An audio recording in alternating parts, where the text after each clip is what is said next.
Where we last left off, I had just toured the Santa Susana Train Depot Museum in Simi Valley and was about to get on another Ventura County Line train to East Ventura, where I would then bike up to Santa Paula to camp at Steckel Park.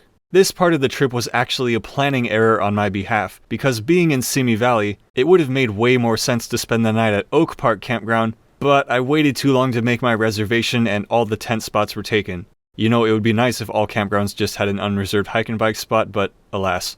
Anyways, I decided to just go with the next closest campground, not realizing that needing to go to Ventura anyways, the Foster's Red Mountain campground would have been a little bit closer.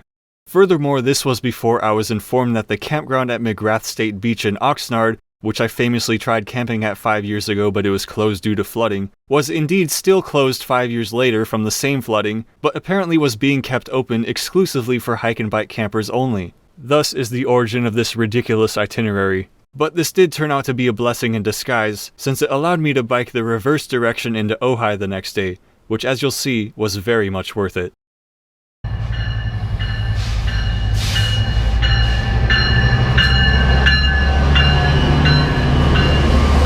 This is Metrolink 127, servicing East Ventura.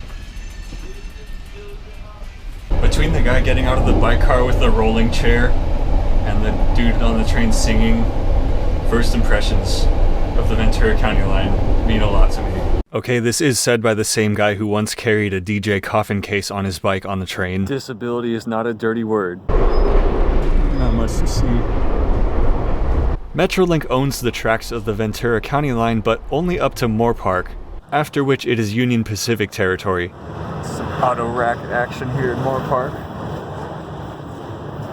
Unless your stop is East Ventura, you might want to exit at this particular stop. Yeah, we'll get some good Oxnard footage on the way back in part 3. That's right, part 3. There's going to be 3 parts because this trip is 3 days long. So pulling into East Ventura, we actually have to go backwards because the station is on the leg of a Y. East Ventura used to be where Metrolink just parked the trains overnight when the line ended in Oxnard, but in 2002 it was made into an actual station, creating the strangest station approach in the entire system. Amtrak Pacific Surfliner trains continue west along the coastline tracks to downtown Ventura Station, which undoubtedly causes some confusion when looking at the schedules.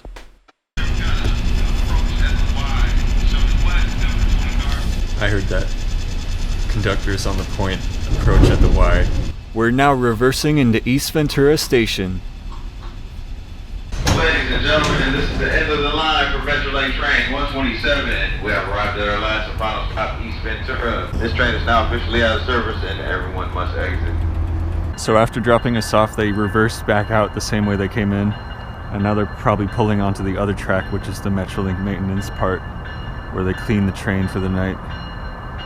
So yeah, good thing I didn't take the later Ventura County train because apparently it crashed into somebody and it got hugely delayed.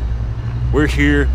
We're about to bike to Santa Paula due to the horrible planning of this trip at night and not die, because it's a good day not to die. I then cut through the neighborhood of Montalvo to Victoria Avenue and headed north towards the government center. This street was admittedly not the most bike-friendly, and embarrassingly there's actually a bike trail a block west of here going the same direction, had I done my research better. Is this a return of the trope of being stuck behind a Gillig bus? Hashtag Gillig Gang. Once I reached the government center, I cut east to the pedestrian bridge on Hill Road to cross over the 126 freeway. Wow, this looks much more sketchy on the camera. And now off to Santa Paula. Alright, about to turn on Telegraph Road. We've taken that east about 7 or 10 miles. I hope it's not some crappy 2-lane farm country road with no shoulder. I was very pleased to see that Telegraph Road had a bike lane on it almost the entire stretch I was on it. This is what I like to see. Ridiculously wide bike lane, no parking anytime. I love it. I hope it doesn't just end abruptly for no reason. Alright, I believe we've reached Santa Paula because the street name changed and we found the train tracks and it's time to hop on the rail trail. Oh yeah, rail trail. Can't see it, but it's there. We'll take this trail east into downtown Santa Paula, then Steckel Park is on Highway 150, but we'll cut through these neighborhoods as far as possible to avoid the traffic.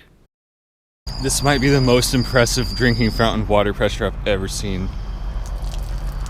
That's a good 3+ feet. Bro, there's just a Cincinnati shaper just casually chilling in front of this building as the address marker. Bro. Okay, to be fair, very few machine shops these days still use shapers, because milling machines are generally faster and more versatile, but they do have their applications. Yay, streetlights on the rail trail. Use crosswalk. There were a few confusing crossings where it wasn't apparent where the trail continued, but I eventually found them. Alright, we're here, we're going to Highway 150 up that way. Pretty good trail so far. This is probably fun to watch trains when they're active. Unfortunately, the Fillmore and Western Railway ceased operations here a few years ago, and the tracks are now used by the Sierra Northern, who has a few freight customers along the route. Oh nice, there's a downtown street market. Right next to the part that looks like a train station, but questionably has train service. I'm really doing this town a disservice by passing through at night because it looks so much prettier in person. Anyways, off to the campground. I'm attempting to take residential streets as far north as I can to avoid going on 150 for as long as possible. It's very nice and peaceful out here. Or as the Craigslist housing rental posts would say, it's a very quiet neighborhood. Now we're turning onto the 150 and that doesn't look like a highway, that's just a street. Hey, you know, the 150 ain't that bad considering there's hardly any traffic, even though we appear to be biking into complete darkness. Steckel Park. Was I saying Streckel or Spreckles? Not the guy that used to own San Diego. Steckel Park. Watch it not even be pronounced like that.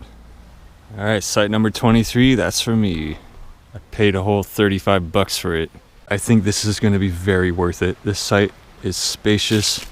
We got a bench. We got a fire pit right on the edge of the river. Yay, we made it. The ride here wasn't nearly as bad as I thought it would be. Telegraph Road had a bike trail for more than 95% of it. Some parts it was narrower than others, but it was an absolute joy to ride on, aside from the lack of streetlights. But hey, what do you expect for biking through some agricultural area at night? That's why you bring your own lights.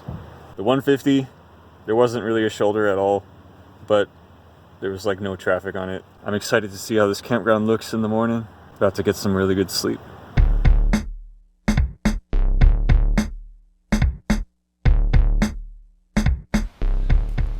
I realize sleeping next to this much running water has the same audible effect as sleeping next to a very loud fan or a loud air conditioning vent.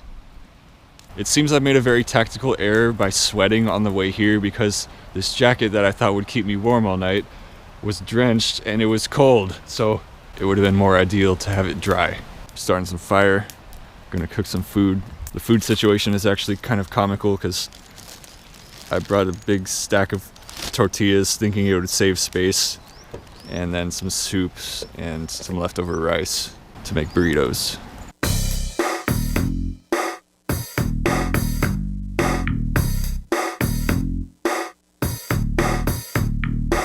Hey, the fire pit came with a grate, so I don't need any cast iron today.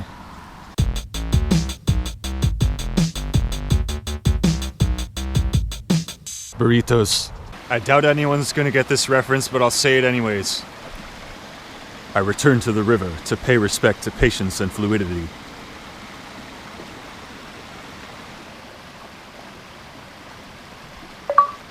So here's what the campground looks like during the day.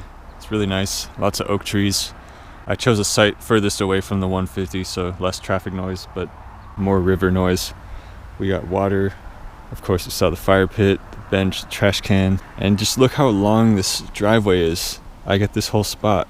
From here, we're going to take the back entrance into Ojai up the 150, which doesn't look particularly bike friendly, so I hope I don't get wiped out by street racers or anything like that.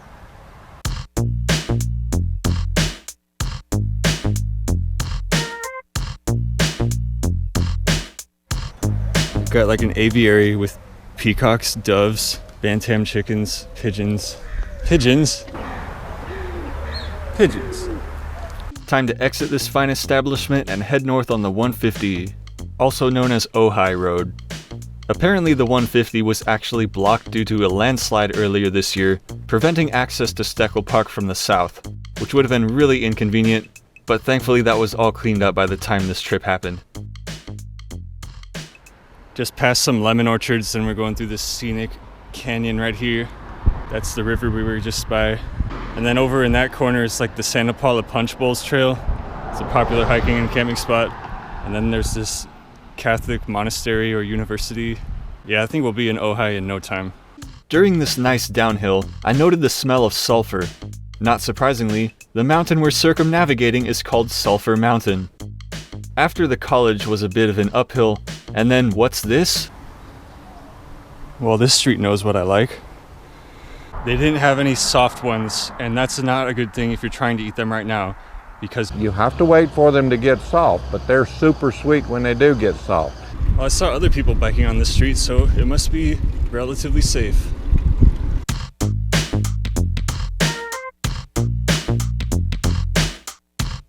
On the side of the road here is a brass plaque denoting the first oil well drilled in California that yielded extended commercial production. This has widely been regarded as a bad move. Well, that's promising. That suggests it's all downhill from here. I also just passed a fire station that appeared to have a drinking fountain in front of it. Oh, that's great. It used to be a fire hydrant. Further down, the new fire station actually had a fire hydrant with a drinking fountain. I feel like all fire hydrants should have these. Well, that must mean it's time for an awesome downhill shot. As amazing as this downhill is, it pales in comparison to what's up ahead. Wait, didn't I say that in the last camping video? Oh dang, cactuses. Was not expecting to see that here. So I think this might be the hairpin turn I was anticipating from the map. But it might actually be a downhill turn. I thought it was going to be uphill. Oh, another campground. Denison Park. Oh yes, it is downhill. Oh my goodness. Oh my goodness.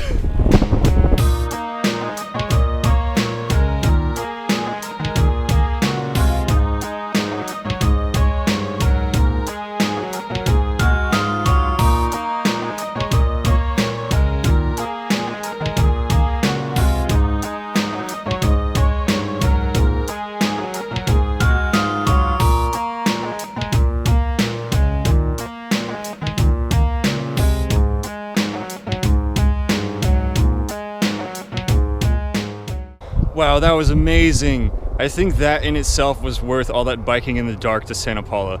I was totally expecting that part to be uphill for some reason. You better have put Jet Set as the background music there.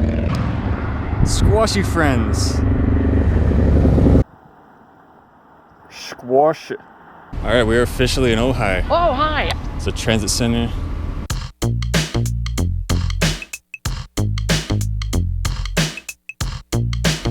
Wow, what a nice downtown. From here we're gonna find the bike trail that was a really good bike trail that I was told about. Alright, I seem to have found the bike trail. I'm gonna stop over to get some food if there's something to stop at. I then went inside Vaughn's and bought nothing because the line was too long. I like the old tool display. Speaking of old stuff, the Ojai Valley Trail was built over the former Southern Pacific Railroad branch line here, which was abandoned in the 1970s after flood damage. With all the hype I had heard about this trail, I was actually kind of underwhelmed. It seemed really narrow for the amount of traffic on it, and the pavement was pretty bad in places. But this gets addressed later. You know, Ojai reminded me a lot of Fallbrook in San Diego County.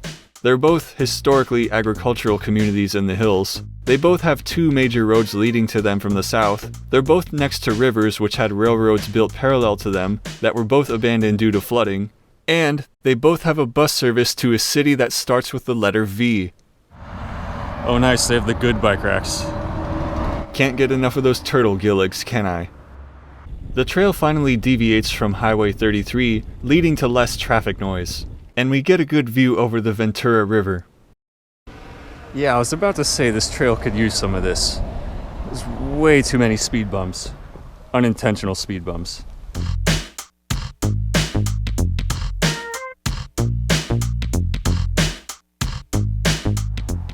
Now there's a bike rack that means business. For the record, the best bike racks are the ones at Orange Coast College, but these are like second or third place.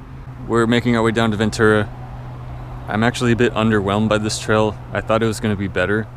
In my mind, I imagined the San Luis Rey River Trail in San Diego County, but if it continued north to Fallbrook, It's like that, but narrower and with less good pavement. The Ojai Valley Trail annoyingly changes names to the Ventura River Trail around the entrance to the Foster Red Mountain campground. This section of trail was actually built a decade later because Southern Pacific was still using the remaining tracks here to serve the oil refinery until about 1990. As we are now passing through the famous Ventura oil field, whose discovery led to Ventura's population boom in the early 20th century, which is probably why this part of the trail has a ton of oil drilling equipment on display as public art. The pavement suddenly got better as it said Ventura River Trail, and there are now streetlights. After a bit of crosswalk in the middle of the block action, we see some remnants of train tracks. And the trail continues that way. These houses appear to have solar water heaters on top of them. I like this trail a lot better now. I remember using one of these toilets in Oxnard. I think they're called Portland bathrooms or whatever. With these huge freaking blast doors and hinges that are so massive that they have grease fittings on the bottom. And speaking of buildings that look like bunkers, we got this one right here, but this is made out of fiberglass. Don't touch it. You will regret it. Alright, we've made it to Ventura.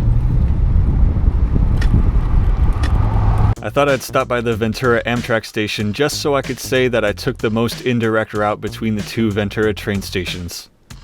From there I took Coast Highway west-north, didn't realize the bike trail continued under the freeway, and then proceeded onto the coast. Okay, this looks like the part I was actually looking forward to. Yeah. After one of the most precariously placed yield signs, we are now on the streets.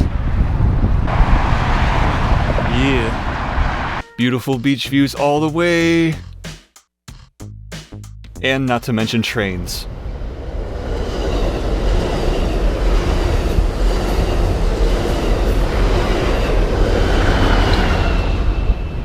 Trains. From here I just followed the designated bike path, and it was smooth sailing.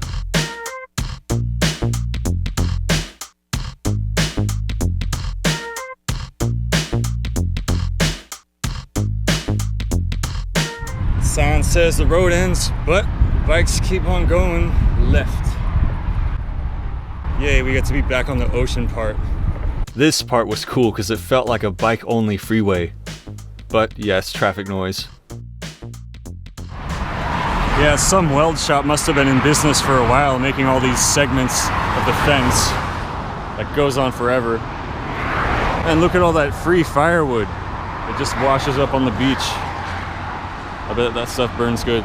They were building some building structures out of it too. All right, making good progress.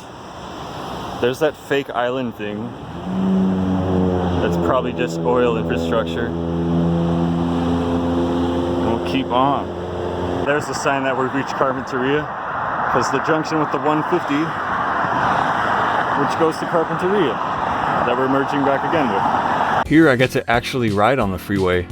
Didn't think San Diego could hog that privilege to itself. Yeah, I thought we'd have a freeway segment at some point. We're almost there. Well, I guess this is no longer the Ventura County tour since we're in Santa Barbara County. Oh well. Though unlike San Diego, the freeway segment here was less than a mile long. Hooray, services. I need my services. Alright, we're in downtown Carpinteria. I just stopped by a fruit stand to get some squashy persimmons that they had conveniently to make up for earlier. And now to find a place where I can buy a ton of trail mix. Alright, I stopped at the mini mart at the end of the street and now heading down to the park with the campground that has bicycle camping. Oh, that reminds me, I need to find where the train station is also. The hike and bike spot here was $10. Hike and bike is right here. It's the one with the bike rack. Appropriately. Yeah. We made it. Apparently the train station is just down that way. It's super convenient. Before it gets dark, I should get a shot of the spot. There's a food storage locker for some reason. Does that mean there's bears here? Bike rack, super nice thing to have at a bicycle camping spot. There's 3 tables and actually 4 fire pits for the hike and bike area. The table I'm using looks particularly chewed up by termites. And the ground is actually soft enough to put stakes part of the way in. I think this might be the best hike and bike spot we've hit up so far, because the train station is right there. Oh, but the showers cost money, so incentives to be dirty. The other benefit of using chip clips to hold on your tarp is you can put your campsite reservation in it. Yeah.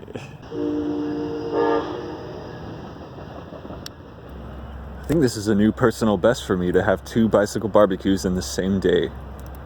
And this time the burritos will come out better because they're refried beans, so they will hold shape. Burritos. One more thing I forgot to mention is the hike and bike spot doesn't have its own water faucet. But you know what, at this point it doesn't matter. We accomplished everything we set out to do so far these 2 days, and it continues on tomorrow on the train to Ciclovia, in one of those cities that was in the movie Karate Kid that I can't remember. The only foreseeable thing we didn't do was swim in the ocean, but it's December, no one's really thinking about that. Back in September when it was 107 degrees, that would have made sense, but I don't feel any need to cool off.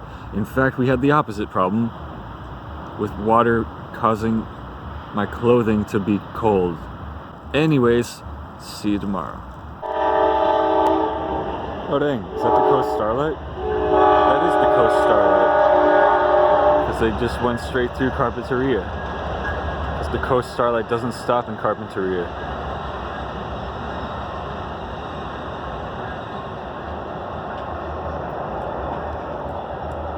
The Coast Starlight doesn't stop in Carpinteria, in case you didn't realize that.